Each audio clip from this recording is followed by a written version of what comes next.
मीटिंगचा काय झाला प्रश्न करतात. नमस्कार दादा, काय सांगाल आज तुम्ही आज महाराष्ट्र तहसीलदारांची भेट घ्यायला आलेला आहात. आपले जे मनसेचे पदाधिकारी आहेत त्यांनी निवेदन दिलं होतं एक परप्रांतीयांविषयी. काय सांगाल आज काय झालं मीटिंगला?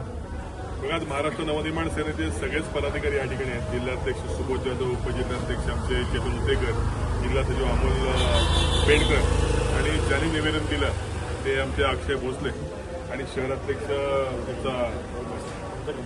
पंकज उमाश्रे, ही सगळी मंडळी या ठिकाणी उपस्थित आहेत. आज तहसीलदारांनी आमच्या निवेदनाची दखल घेऊन बैठक लावली होती.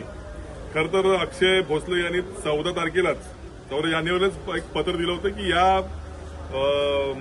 महाड परिसरामध्ये एमआयडीसीमध्ये परप्रांतीय, बांगलादेशी, रोहिंगे आणि असे अनेक लोक या ठिकाणी आहेत ज्यांचे वेगळ्या प्रवृत्तीचे आहेत. तर त्यांच्या बाबतीमध्ये नोंदणी करावी आणि त्यांची माहिती घ्यावी. परंतु ह्या निवेदनाला तशी दखल त्यांनी घेतली नाही. एक बैठक त्यांनी लावली होती, परंतु प्रशासनावरचा ताण असल्यामुळे ती बैठक कॅन्सल केली.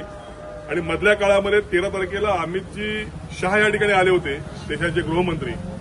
आणि ते येत असताना त्याच्या 1-2 दिवस आधी या एमआयडीसीमध्ये एक नक्षलवादी मिळाला आणि त्या बिर्ला कंपनीला अमित शहाजी भेट देणार होते. एक मोठी दुर्घटना घडण्याची शक्यता या एमआयडीसीमध्ये होती.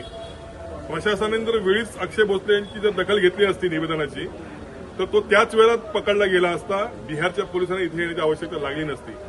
आमचं म्हणणं तेच आहे की या एमआयडीसीमध्ये अनेक रोहिंगे, अनेक बांगलादेशी आणि अनेक नक्षलवादी काम करत आहेत. या एमआयडीसीच्या मालकांवरती, कॉन्ट्रॅक्टरांवरती कोणाचंही बंधन नाही. तर देशाच्या गृहमंत्र्यांच्या बाबतीमध्ये जर ही परिस्थिती असेल तर आमच्यासारख्या सामान्य माणसाची काय परिस्थिती असेल याचं उत्तर मी त्यांच्याकडे मागितलं. त्यांना आम्ही 1 महिन्याची मुदत दिलेली आहे. या 1 महिन्यामध्ये नगरपालिका प्रशासन असेल, गटविकास अधिकारी असतील, तहसीलदार असेल, एमआयडीसीचे सगळे पदाधिकारी हे असतील, अधिकारी असतील, यांनी संयुक्तपणे या सगळ्याची दखल घेतली पाहिजे. या सगळ्यांना शोधून काढलं पाहिजे, त्यांच्यावरती कारवाई केली पाहिजे. अन्यथा 1 महिन्यानंतर प्रशासनाचा आणि आमचा या ठिकाणी संघर्ष होईल.